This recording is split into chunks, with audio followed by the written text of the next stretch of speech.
a Magazine Luiza que vai quebrar, é o setor de varejo, tá certo? Então aí eu citei uns 20, está 50 aceitar.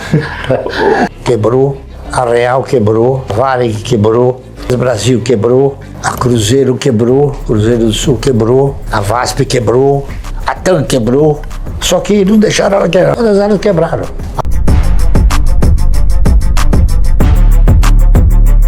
Outro aspecto que provavelmente o senhor ajudou muita gente, Márcio, foi avisando, né, as pessoas sobre ações de varejo, né? O senhor sempre foi uma voz muito vocal, muito estridente contra essas ações, já falou que, enfim, um dia o Magazine Luiza vai quebrar. Não, veja bem, eu gostaria de esclarecer o seguinte, eu nunca fui nada contra essas ações, nem contra essas empresas. Quando me perguntaram o que eu achava do Magazine Luiza, foi porque o Magazine Luiza, ela foi alvo de um crescimento inacreditável. Quer dizer, um crescimento talvez que potencializou o preço da ação até um determinado valor que ela não tinha condição de remunerar. Porque eu interpreto o seguinte, uma ação, ela vale aquilo que ela consegue remunerar. O resto é fantasia, tá entendendo? Fantasia. Então, naquele preço de mais de R$100, o Magazine Luiza não ia poder sustentar uma remuneração compatível com aquele preço. E aí eu disse o seguinte, não é a Magazine Luiza que vai quebrar, é o setor de varejo, tá certo? Então aí eu citei uns 20, Casa Anglo, que é o MAP, Mesbla, Sloper, Clipper, Ultralar, e vai por aí afora. Mas quem te deu ouvidos naquela oportunidade se deu muito bem, porque em 2023 a gente teve um ano horroroso para essas empresas aí, para Magazine Luiza, Lojas Americanas, Pão de Açúcar, Casas Bahia. E a Casas Bahia, está 50 aceitar. O que mais o senhor diria para o pessoal ficar distante aí? Olha, ficar distante, eu falo sempre por um sentimento baseado num fator chamado histórico. Né? Qual é o histórico das empresas de aviação? É um histórico que realmente não anima ninguém, não é isso? Porque aqui no Brasil, por exemplo, nós tínhamos a Real Transportes Aéreos, uma empresa antiga. Depois aí nós tínhamos uma empresa internacional que chamava Panair do Brasil, quebrou. A Real quebrou. Aí a Panair foi sucedida pela Varig, que quebrou. Tinha a Transbrasil quebrou. A Cruzeiro quebrou. Cruzeiro do Sul quebrou. A VASP quebrou. A TAM quebrou. Só que não deixaram ela quebrar, ela rachou. Aí ficou Latam, se uniu, né? Então, é um histórico que realmente é um histórico que não recomenda. Por que esse histórico não recomenda? Porque o administrador de uma empresa de aviação, ele não depende só da capacidade dele. Ele depende muito, por exemplo, da ANAC. Hoje a ANAC, antes não era a ANAC. Então, você tinha um outro órgão aí que controlava também. Você tem o problema do combustível, você tem o problema do poder aquisitivo do cidadão. Tem uma série de problemas que eles estão diretamente ligados a isso. Então eu achei que o setor de aviação é um setor que não inspira essa credibilidade de distribuir dividendos como as demais. Construtoras também, elas não inspiram essa, porque a construtora ela não tem patrimônio, ela não tem patrimônio fixo, não é que nem a Klabin, que tem um patrimônio fixo, que ele é Suzano, né? E aí, tudo aquilo que é passível, né, de um problema, eu fui exorcizando. Você quer ver uma outra coisa que não paga bom dividendo? São os shoppings, porque ficou muito caro. Então, os shoppings pagam um dividendo pífio, tá certo? Que também é varejo, né? Então, construção, onde há turismo, então. Qual é o histórico das empresas de turismo? Todas elas quebraram. A maior que funcionou até pouco tempo atrás, na Inglaterra, quebrou também. Então, a CVC quebrou também. Só que o grego pegou e comprou de novo a CVC, né? Ele vendeu, agora ele comprou de novo, se soube, né? Ele fez uma injeção em capital. Então, não, ele acabou comprando, porque ele fez uma injeção e ficou dono de novo, né? E é isso aí. Então, são empresas que não têm histórico para remunerar. Então, Se você tem como certo que uma empresa vale por aquilo que ela remunera, se essas empresas não remuneram, é óbvio que eu não vou comprar. Tá entendendo? É óbvio que eu não vou comprar.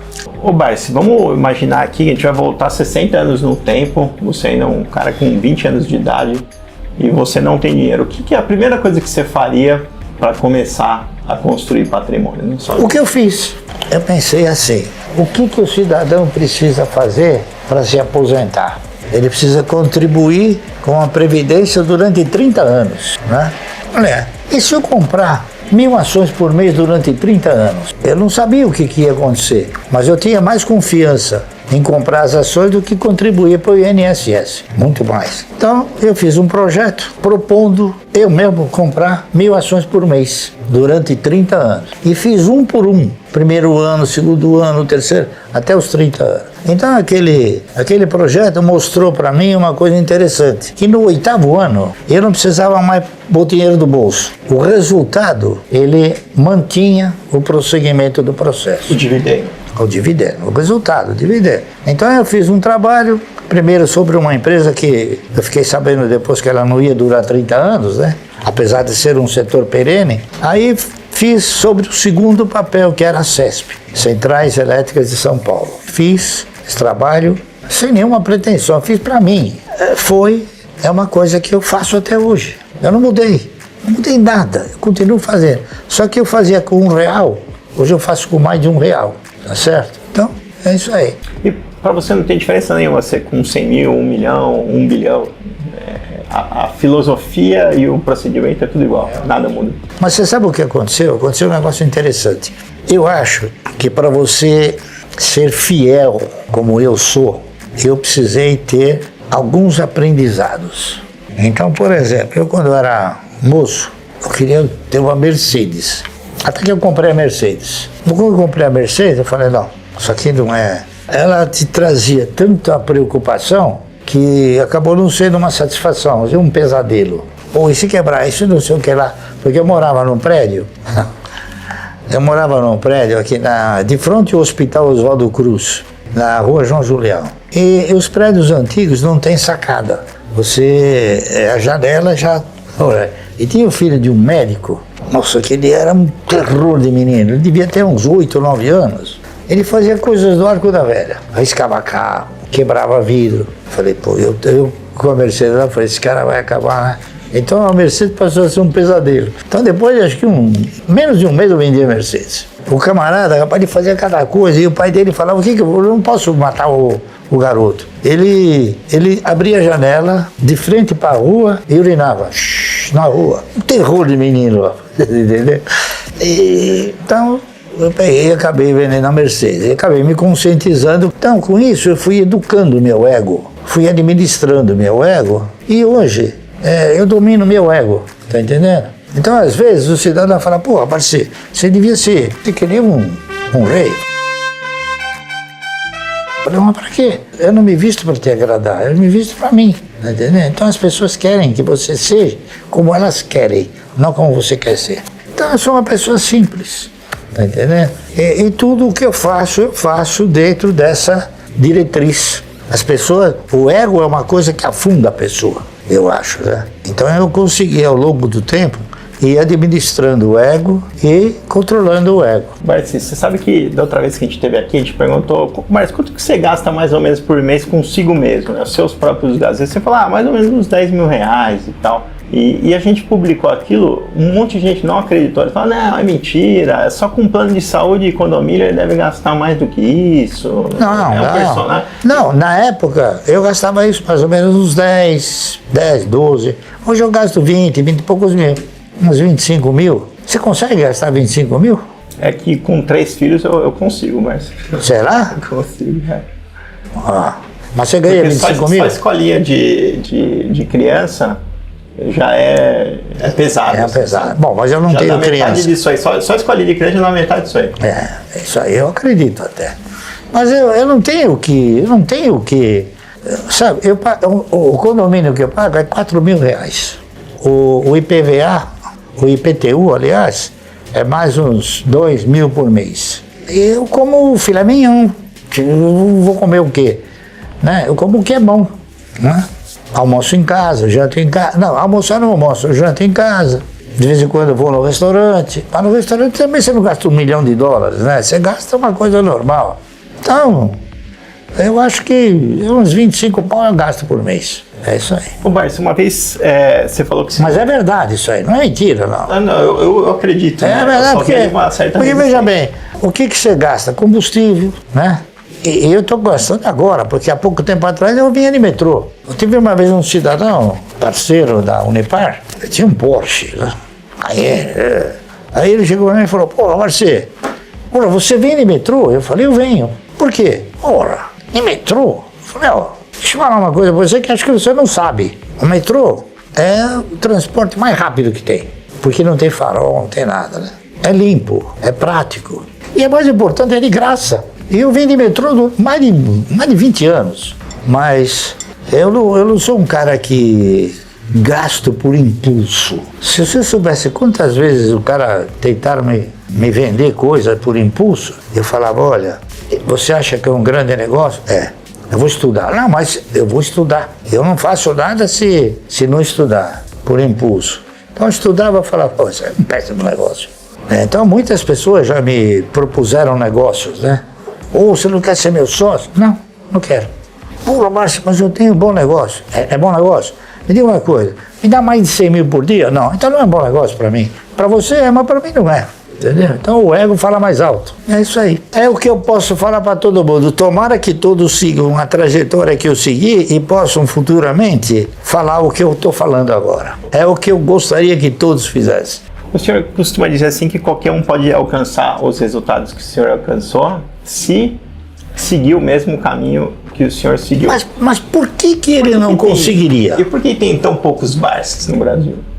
Bom, porque talvez eles não tenham o mesmo sentimento que eu tenho. Talvez eles não tenham a mesma preocupação em aprender como eu tive a preocupação em aprender. Tá entendendo? Talvez eles sejam daqueles que sejam patrocinators, que nem falava o Warren Buffett, né?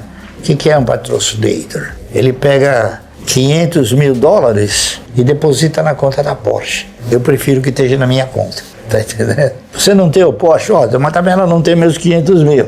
E por quê? Porque não é a minha prioridade. E se você hoje chegar e falar, Porsche, tem esse negócio aqui que é tá de graça. Eu não quero, tá entendendo? Por quê? Porque não é a minha prioridade. Então, o que eu fui sentimentalizando na minha vida, eu fui respeitando como um aprendizado.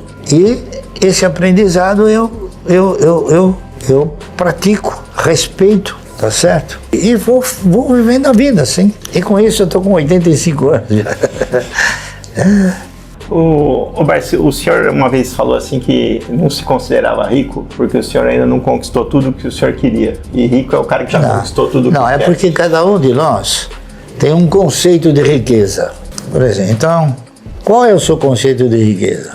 O meu conceito de riqueza é poder fazer só o que você ama e quer fazer e não fazer nada porque precisa ou para os outros. O meu conceito de riqueza é o seguinte: rico é aquele que se contenta com o que tem. Eu sou pobre. Por quê? Porque se eu me contentasse com o que eu tinha, eu não chegaria onde cheguei. E se eu não continuar desenvolvendo a mesma prática, eu não vou chegar, não sei onde eu vou chegar. Mas com certeza eu vou chegar mais longe. E tem um número que faria você ficar contente com o que tem ou não? Não. Não existe. Não existe número. Você sabe por quê? Olha, você vê, o meu patrimônio, e é interessante, uma coisa que o mercado me ensinou também, você veja que eu nunca falo que o mercado me ensinou. O mercado me ensinou que você tem que exorcizar o patrimônio. O que é isso? Por exemplo, a minha carteira de ações já chegou a ser 5 bilhões. Aí ela caiu para 4. Perdi 1 bilhão? Não vendi. Tá entendendo? Ao contrário, eu pegava isso de dividendo, agora eu pego isso com a mesma carteira. Então, eu acredito que um dia ela vai chegar lá de novo. Por quê? Porque um dia o mercado vai subir, que nem subiu há um tempo atrás, que a coisa foi...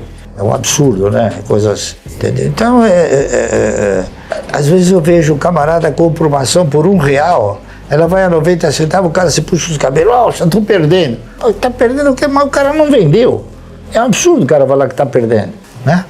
Então esse cara que procede dessa maneira não é um investidor. Ele é um especulador. Ele comprou a ação para que ela suba e ele venda. Eu compro a ação para receber o dividendo e torço para ela cair, porque aí eu compro mais. Então, são posturas distintas, né? Talvez eu seja o único no país que torce o mercado cair. É por isso que eu sou bem sucedido, porque eu sou ao contrário de todos, né? E é o que o mercado me ensinou. E eu tento passar esse ensinamento para o pessoal, mas eles não querem acreditar. O que eu posso fazer? Não posso fazer mais nada, né?